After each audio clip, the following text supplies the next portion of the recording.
તાલુકાના વાંકિયા ગામે પતિએ જ પત્નીને મોતને ઘાટ ઉતારી દીધી। મધ્યપ્રદેશના રહેવાસી આરોપી સંજય પોતાની પત્ની રેખાબેનની હત્યા કરી હોવાની કબૂલાત પોલીસે કરી છે અને જેને લઈને પોલીસ સમક્ષ કબૂલાત કરવામાં આવતા પોલીસે તેની ધરપકડ કરી સમગ્ર મામલે તપાસ હાથ ધરી।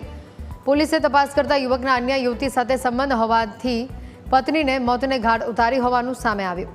આરોપીએ પ્રેમિકાને મોબાઈલ લઈને આપ્યો હતો અને બંને વચ્ચે વાતચીત થતી હતી। સમગ્ર મામલે પત્નીને શંકા જતા નંબરોની તપાસ કરવામાં આવતા અન્ય યુવતીના નંબર હોવાનું સામે આવ્યું, જે અંગે ઝઘડો થતા પતિ ઉશ્કેરાઈને પત્નીની હત્યા કરી નાખી। મરણ જનાર રેખાબેનને તેમના જ પતિ સંજયભાઈ અનેસિંહ મોહનિયા દ્વારા ગળું દબાવી મારી નાખેલ। જે તે સમયે આરોપી સંજય દ્વારા જણાવેલ કે તેમની પત્ની રેખાબેનને કોઈ સાથે પ્રેમ સંબંધ હોય તેનું ઇન્સ્ટાગ્રામ પર વાત કરતા પકડેલ અને એમાં ઘરમાં ઝઘડો થયેલ અને ગુસ્સામાં એનું મૃત્યુ નિપજાવેલ। તપાસ દરમિયાન ચેક કરતા આવા કોઈ પુરાવા મળેલ નહીં।